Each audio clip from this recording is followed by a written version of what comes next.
Dear learners, नमस्कार। मैं doctor Atul बमराड़ा विद्यालय शिक्षा उत्तराखंड से गणित की इस कक्षा में आपका हार्दिक स्वागत करता हूं।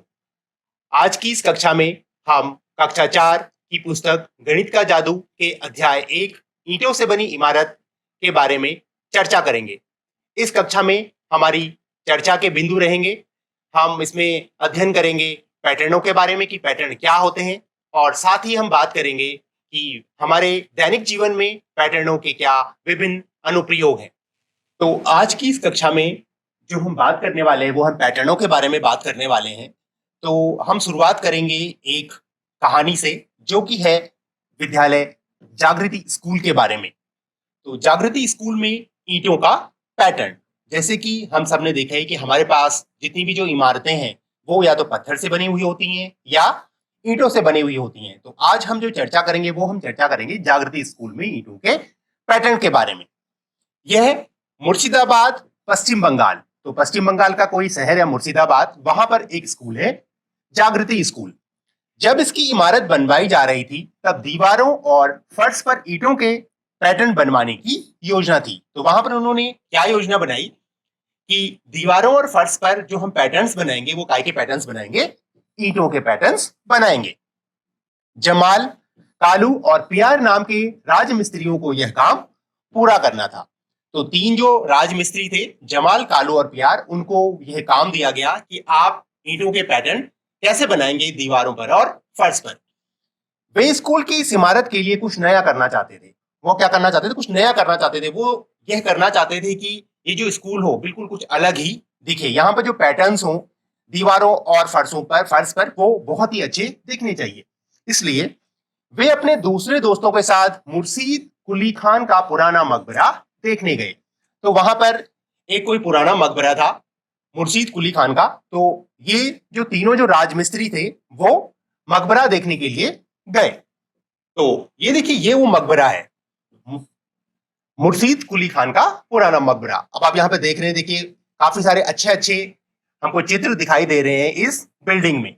तो इस इमारत में लगभग 2000 सुंदर सुंदर ईंटों के पैटर्न से बना एक फर्श था। अब देखिए, फर्श आप सबको ही पता है कि फर्श क्या होता है। जहां पर हम चल रहे होते हैं उसको हम क्या बोलते हैं? फर्श, और इंग्लिश में हम उसको बोलते हैं फ्लोर। तो इस फ्लोर पे, इस फर्श पे सुंदर सुंदर ईंटों के पैटर्न बने हुए थे, जिनको देखने के लिए वो तीनों राजमिस्त्री इस मकबरे के पास गए थे। इन्हें लगभग 300 साल पहले के मिस्त्रियों ने बनाया था।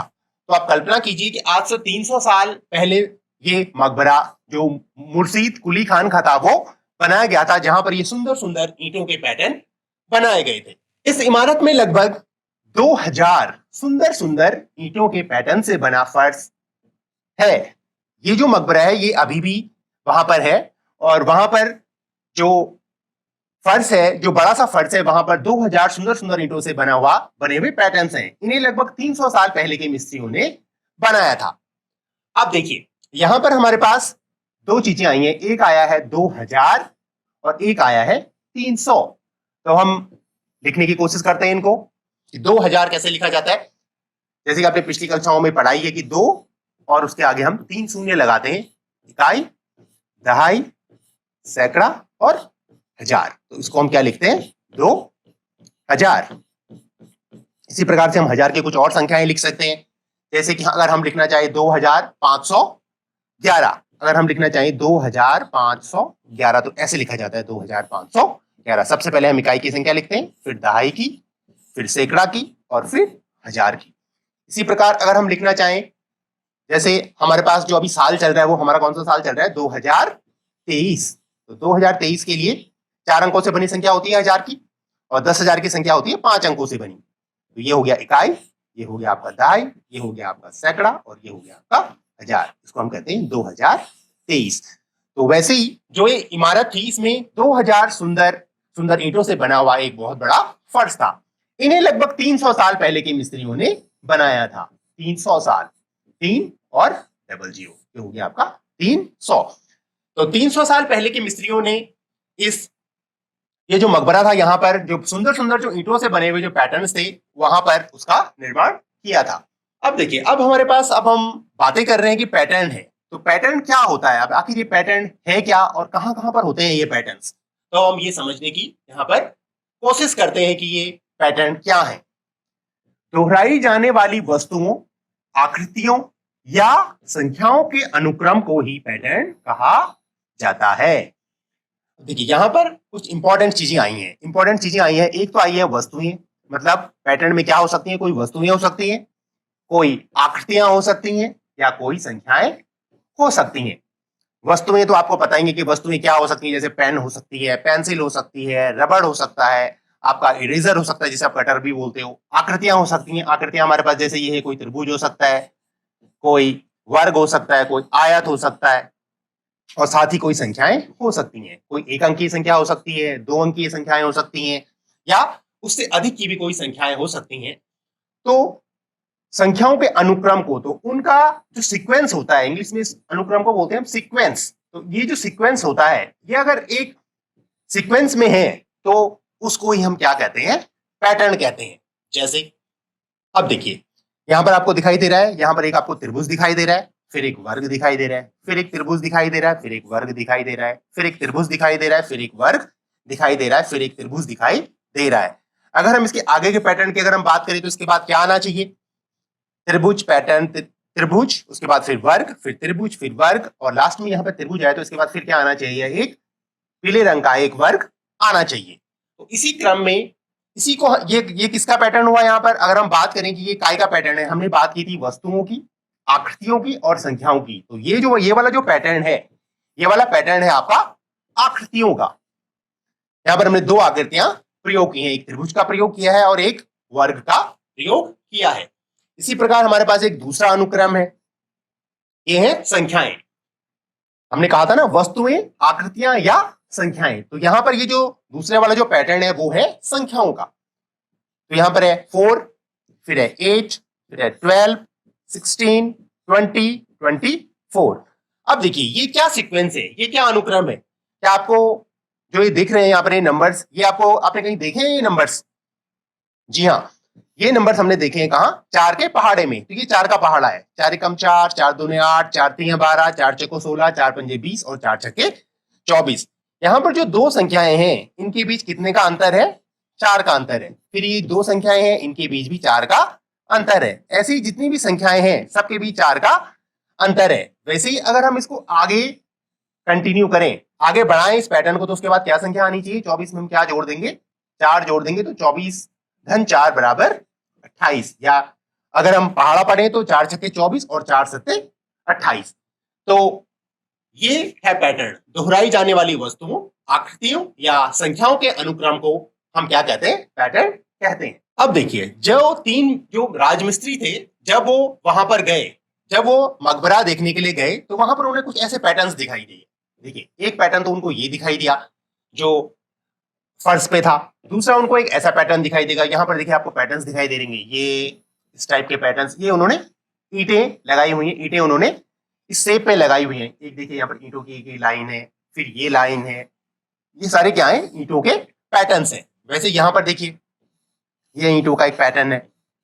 देखिए ऐसे यहाँ पर क्या बनाए गए हैं, पैटर्न्स, विभिन्न विभिन्न प्रकार के पैटर्न्स बनाए गए हैं। लेकिन प्रयोग किसका किया गया है, ईंटों का प्रयोग किया गया है। अब प्रश्न उठता है कि क्या आपने कभी इस तरह के पैटर्न देखे हैं? तो आपने भी इस तरह के पैटर्न्स देखे होंगे, जैसे आपके घरों में टाइल्स लगी हुई होंगी या आपके स्कूल में टाइल्स लगी हुई होंगी, तो टाइल्स में भी इस टाइप के ही पैटर्न्स बने हुए होते हैं। अब दो पैटर्न्स तो उन्होंने ये देखिए, तीसरा उन्होंने एक ये वाला पैटर्न देखा। अब यहाँ पर देखिए एक इस टाइप का ये पैटर्न है, ये ईंटें रखी हुई हैं, तो ये सारे भी पैटर्न्स हैं। एक देखिए उन्होंने चौथा ये वाला पैटर्न देखा, इस प्रकार का, ये सारा, ये देखिए ये पैटर्न्स हैं।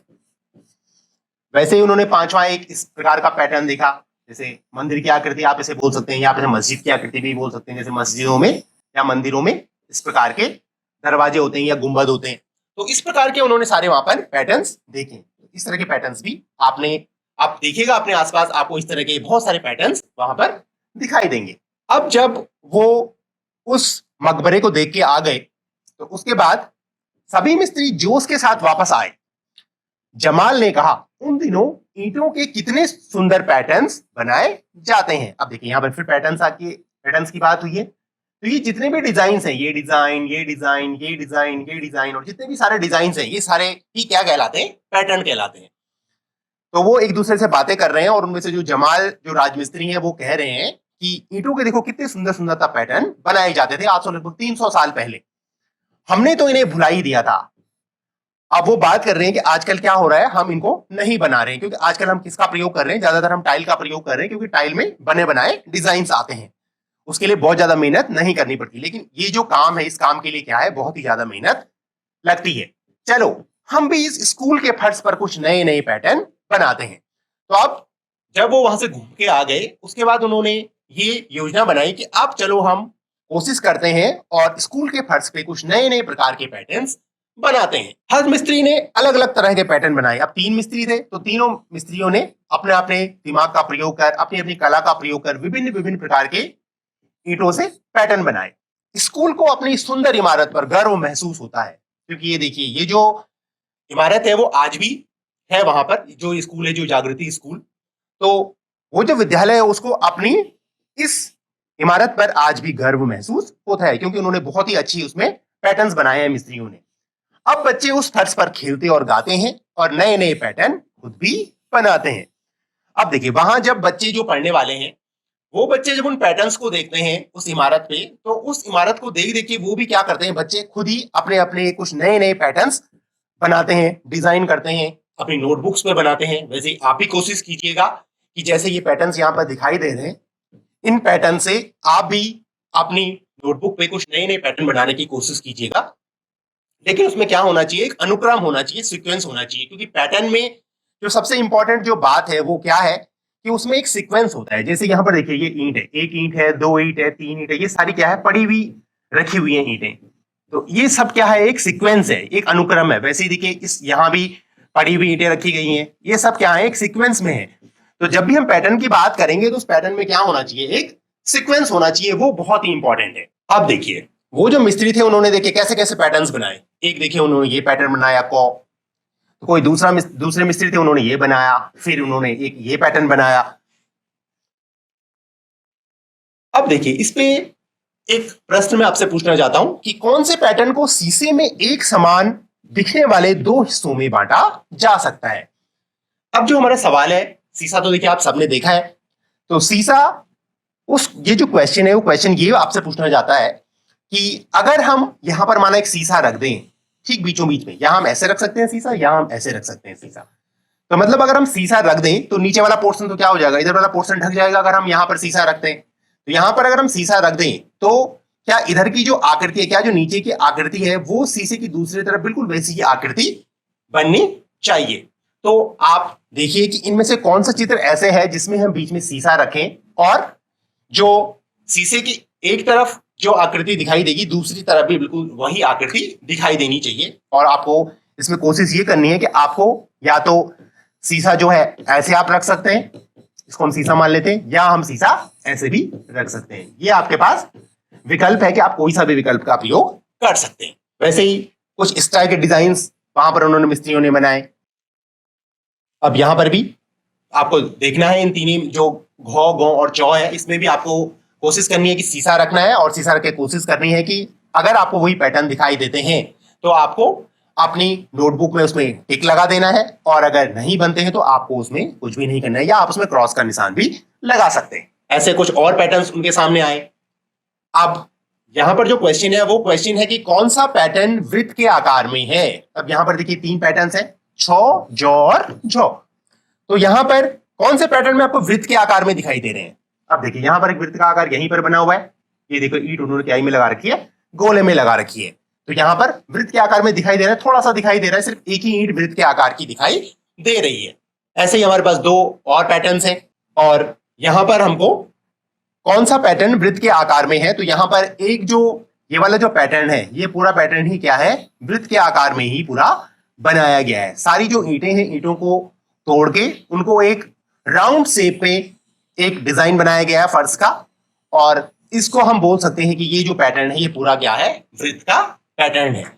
ये तो वृत्त का पैटर्न है। और अगर हम इस वाले पैटर्न को देखें तो ये कौन सा पैटर्न बन जाता है, ये एक वर्ग का पैटर्न है। देखिए, ये एक वर्ग का पैटर्न यहां पर बन रहा है। तो ऐसे ही आप अपने आसपास भी देखिएगा कि विभिन्न प्रकार के आपके पास जो चीजें होंगी, चाहे वो इमारत हो सकती है, आपके कपड़े हो सकते हैं, आपके आसपास जो चीजें हैं उन चीजों पे भी विभिन्न प्रकार के पैटर्न्स दिखाई दे रहे होंगे। तो उन पैटर्न्स को थोड़ा आप देखने की कोशिश कीजिए और देखिए कि वहां पर किस किस टाइप की जो आकृतियां हैं वो बन रही हैं। अब देखिए हमारे पास दो ईंटें आई हैं, एक ये ईंट है और एक ये ईंट है। ईंटें आपने अपने आसपास देखी होंगी, आपके स्कूल में भी ईंटों से बना हुआ कुछ हो सकता है, आपकी बिल्डिंग जो है वो ईंटों से बनी हुई हो सकती है, आपकी जो क्यारियां हैं क्यारियों में ईंटें लगी हुई हो सकती हैं। अब यहां पर हमारे पास एक प्रश्न है कि उस ईंट पर गोला लगाइए जिसमें 3 सतहें नजर आ रही हैं। यहां पर देखो ईंटों के 2 चित्र हैं, एक तो ये वाला है और दूसरा ये वाला चित्र है। तो आपको उस ईंट पर गोला लगाना है जिसमें 3 सतहें नजर आ रही हों। 3 सतहें, सतहों का मतलब उसके, ये देखिए ये एक ईंट का चित्र है। तो 3 सतहें किस ईंट की दिखाई दे रही है? एक तो ये वाली ईंट है नीचे 2 नंबर वाली, इसमें कितनी सतहें दिखाई दे रही है? इसमें सिर्फ एक ही सतह दिखाई दे रही है। और इसमें कितनी सतहें दिखाई दे रही है? देखिए 1 2 और 3 सतहें हमें इसकी दिखाई दे रही हैं। तो उस ईंट पर गोला लगाइए जिसमें 3 सतहें नजर आ रही है, तो इसका आंसर है 1। मतलब जो पहली वाली जो ईंट है इसमें 3 सतहें इसकी नजर आ रही हैं। क्या कोई सतह वर्ग के आकार की है? अब आप देखिए कि यहां पर जो सतहें हैं, चाहे वो 1 हो, चाहे आपकी नंबर 1 में 1 2 या 3 हो, यहां पर कोई सतह वर्ग के आकार की दिखाई दे रही है? तो जी नहीं, क्योंकि उसकी कोई भी सतह, ईंट की कोई भी सतह वर्ग के आकार की नहीं होती। यहां पर उसकी जितनी भी सतहें होती हैं वो आयत के आकार की होती हैं। एक ईंट की कितनी सतहें होती हैं? अब देखो ये आपको देखना है कि एक ईंट की कितनी सतहें होती हैं। आपके पास आसपास कहीं पे ईंटें होंगी तो आप ईंटों को भी देख सकते हैं उसमें कितनी सतहें हैं। अब देखिए यहां पर हमको कितनी सतहें दिखाई दे रही है इस 1 में? यहां पर हमको सतहें दिखाई दे रही हैं, एक तो देखिए हमको ये दिखाई दे रही है 1, दूसरी दिखाई दे रही है 2 3। आप देखिए 3 सतहें तो हमको अपनी आंखों से दिखाई दे रही हैं इस चित्र में। जब आप आपके आसपास जो ईंटें पड़ी होंगी वहां पर तो आप देख पाएंगे, क्योंकि ये जो 1 है इसके नीचे का भी एक हिस्सा होगा, यहां पर भी एक हिस्सा होगा। वैसे ही ये जो 3 है इसके अपोजिट साइड में यहां पर भी एक हिस्सा होगा, और ये 2 है इसके अपोजिट साइड में यहां पर भी एक हिस्सा होगा। तो कितने हिस्से हो गए उसके? 3 और 3। तो टोटल कितनी सतहें हो गई? हमारे पास जो सतहें हो गई वो हो गई 6।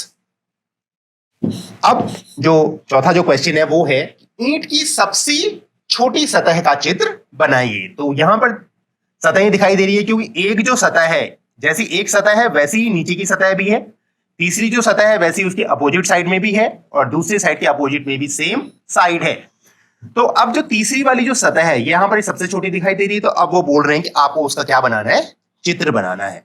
तो आप एक आयत बना देंगे तो वो उस ईंट का सबसे छोटी सतह का चित्र होगा। अब हमारे पास एक क्वेश्चन आया कि ईंट का चित्र कैसे बनाएं। तो आप कोशिश कीजिए कि आप ईंट का चित्र कैसे बना सकते हैं। कितनी सतह बताएं आप ही? आपको ईंट की 6 सतहें हमने बताई हैं। तो ईंट का चित्र बनाने के लिए आपको सबसे पहले क्या चाहिए? सबसे पहले हमको ईंट का चित्र बनाने के लिए चाहिए एक आयत, फिर हमको एक और आयत चाहिए, 2 आयत, और इसके जो साइड्स हैं, इसके जो कॉर्नर्स हैं, इन कॉर्नर्स को हमको क्या कर लेना है? मिला लेना है। इनके कॉर्नर्स को जब हम मिला लेंगे तो ये क्या बन जाएगा? एक ईंट का चित्र बन जाएगा, जिसकी कि हमको जो भी कोई ईंट होती है या कोई भी घनाभाकार कोई वस्तु है, क्योंकि ईंट का जो शेप है, ईंट का शेप क्या है? घनाकार। यहां पर इसके कितने साइड्स दिखाई दे रहे हैं हमको? एक साइड दिखाई दे रहा है ये, दूसरा साइड हमको दिखाई दे रहा है ये, और तीसरा साइड हमको दिखाई दे रहा है ये। तो जब भी हम आंखों से देखते हैं तो किसी भी घनाभाकार आकृति की हमको कितनी सतहें दिखाई देती हैं? 3 सतहें ही दिखाई देती हैं।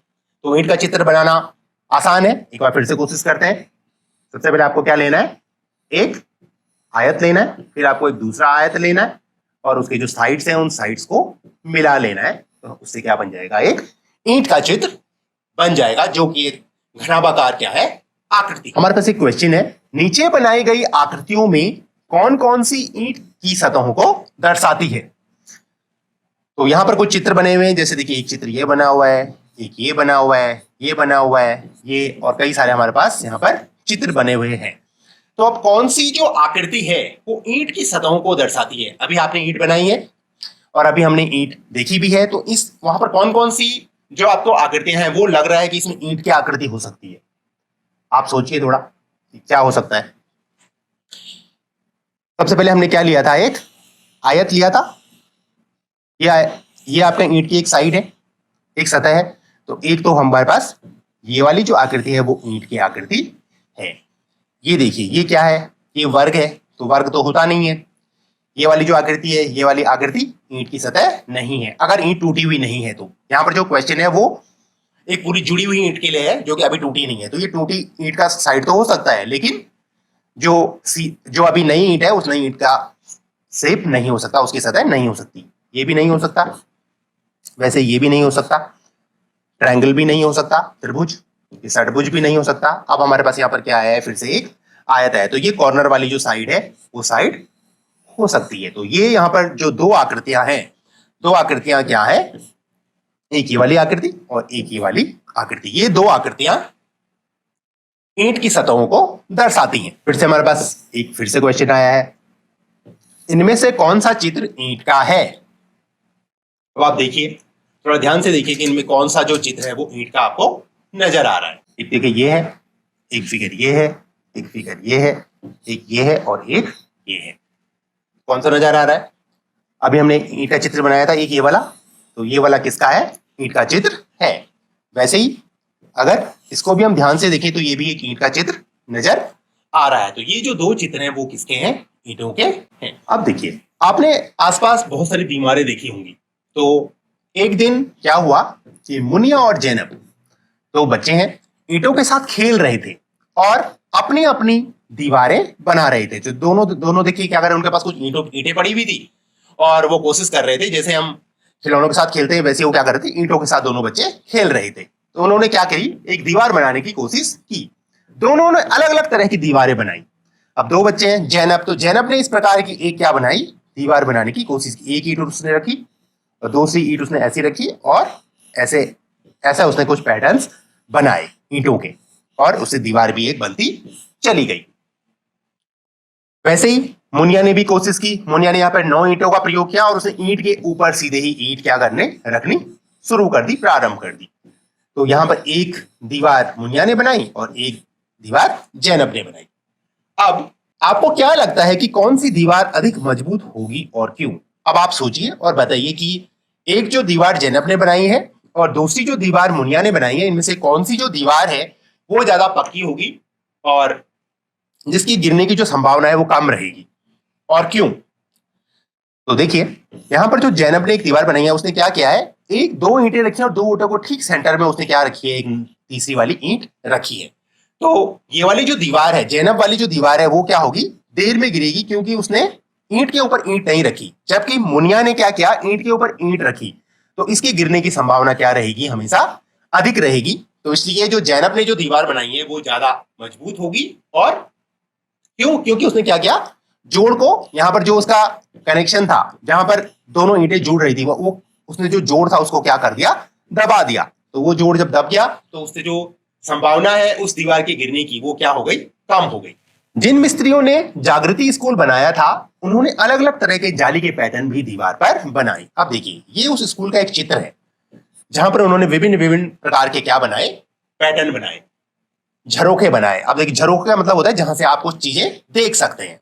अब देखिए, यहां पर उन्होंने एक पैटर्न बनाया है, ये पैटर्न्स, एक ये पैटर्न है, कुछ ये पैटर्न्स हैं। तो ये पैटर्न्स उन्होंने सारे क्या कर दिए, दीवारों में बना दिए। इस चित्र में आपको जाली के कितने पैटर्न नजर आ रहे हैं? अब देखिए, आप ध्यान से देखिएगा इस चित्र को, और इस चित्र में आप ये बताइए कि इसमें जाली के कितने पैटर्न आपको नजर आ रहे हैं। एक तो देखिए ये है, अगर हम इसको यहाँ पर अगर बनाने की कोशिश करें बाहर से, तो एक ये वाला पैटर्न है, ठीक है। 5-5 क्या है इसमें, 5-5 झरोखे हैं। वैसे ही अगर हम इस साइड में जाएं, इस साइड में देखें, एक पैटर्न इधर है, ये देखिए ऐसे पैटर्न्स, कुछ ऐसे पैटर्न्स हैं, ये पैटर्न्स हैं।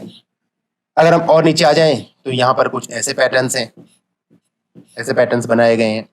और ऐसे ही मतलब ये जो चित्र है, ये जो चित्र यहाँ पर दिखाई गया है, इसमें कितने प्रकार के पैटर्न है, आपको जाली के कितने पैटर्न्स नजर आ रहे हैं? तो यहाँ पर हमको लगभग 3 जो पैटर्न्स है वो डिफरेंट टाइप के 3 पैटर्न्स नजर आ रहे हैं। तो इस चित्र में हमको जाली के 3 पैटर्न्स नजर आ रहे हैं। एक देखिए, एक और चित्र है, ये भी उसी जागृति स्कूल का ही चित्र है। यहां पर देखिए, इस चित्र में आपको जाली के कितने पैटर्न्स नजर आ रहे हैं? तो यहां पर देखिए एक ये पैटर्न नजर आ रहा है, ठीक है, ये पैटर्न है। दूसरा एक ये पैटर्न है और तीसरा ये पैटर्न है। तो कितने पैटर्न हमको नजर आ रहे हैं यहां पर? तीनों जो झरोके हैं, एक ये वाला झरोका और एक ये वाला दूसरा और तीसरा वाला जो झरोका है, इन तीनों झरोकों से हमको अलग अलग टाइप के पैटर्न्स नजर आ रहे हैं। तो यहां पर भी हमको 3 विभिन्न प्रकार के झरोके नजर आ रहे हैं। अब देखिए, जैसे कि हमने पहले बात की थी, यहाँ पर जो मिस्त्री थे, राज मिस्त्री थे, उन्होंने क्या करे थे? विभिन्न विभिन्न प्रकार के डिजाइन बनाए थे। तो यहाँ पर हमने 6 जो डिजाइन हैं, 6 डिजाइन यहाँ पर दिखाए गए। ये आपकी पुस्तक में भी है, जो आपके पास किताब है उस किताब में भी ये चित्र बने हुए हैं। तो आपने क्या करना है कि कौन से पैटर्न को शीशे में एक समान दिखने वाले 2 हिस्सों में बांटा जा सकता है। अब देखिए, अभी तो हमने सिर्फ एक कल्पना की थी, हम बीच में शीशा लगाएंगे। अब आप क्या करेंगे? प्रोजेक्ट कार्य में आप अपने घर पे जाएंगे और घर में एक शीशा लेंगे और शीशा लेके आप एक एक करके यहाँ पर, जैसे आपने यहाँ पर शीशा रखा, तो कोशिश कीजिएगा कि इधर का साइड और ये वाला साइड उधर की साइड से मिलना चाहिए। अगर मिलेगा तो ठीक है, अगर नहीं मिलेगा तो आप इसको क्या कर देंगे? क्रॉस कर देंगे। वैसे ही आप दूसरे खौ में जाएंगे, वैसे ही आप गांव में जाएंगे और वैसे ही आप ये आगे वालों में भी कोशिश करेंगे। बीच में शीशा रख के देखेंगे, या आप शीशा खड़े में भी रख सकते हैं और बड़े में भी रख सकते हैं, ठीक है। तो आप कोशिश कीजिएगा, ये प्रोजेक्ट कार्य आप घर पे करेंगे, शीशे रख के देखेंगे कि शीशों से क्या वैसी ही आकृतियां बन रही है, क्या शीशे में एक समान दिखने वाले 2 हिस्सों में उनको बांटा जा सकता है या नहीं। ये आप कोशिश कीजिएगा, बीच में शीशा रख के देखिएगा कि क्या वो दोनों तरफ से एक जैसे दिख रहे हैं चित्र या नहीं दिख रहे हैं। यहाँ ईंटों के 3 अलग अलग पैटर्न्स दिए गए हैं। आप इन पैटर्नों को नीचे दिए गए चित्रों के साथ सही सही मिलान कीजिए। यहाँ पर देखिए 3 चित्र हैं, 1, 2 और 3। ऐसे ही ये तो ओरिजिनल चित्र है, मतलब ये किसी दीवार से लिए गए चित्र है और ये हमने क्या किया है? कंप्यूटर से डिजाइन किए हैं। तो आपको इनसे मिलाना है। अगर ये डिजाइन देखिए किससे मिल रहा है इसमें से, जैसे कि मैं आपको करके दिखा देता हूं। जैसे देखिए यहाँ पर ये ईंट है, फिर ये ईंट है, तो ये किस डिजाइन से मिल रहा है? ये इस डिजाइन से मिल रहा है। वैसे ही आपको जो आगे की जो 2 डिजाइन है, एक ये वाला और ये वाला डिजाइन आपको कोशिश करना है नीचे से मिलाने की, वो किस डिजाइन के साथ सही सही मिल रहा है। पता लगाइए और अपना जवाब नीचे दी गई तालिका में लिखिए। यहाँ पर देखिए कुछ आकृतियां दिखाई गई हैं। ये यहाँ पर देखिए एक ये आकृति है षटकोण, ये है पंचभुज और ये है ट्रायंगल। फिर है षटकोण, फिर पंचभुज, और अगला पैटर्न क्या होगा ये आपको खुद से करना है।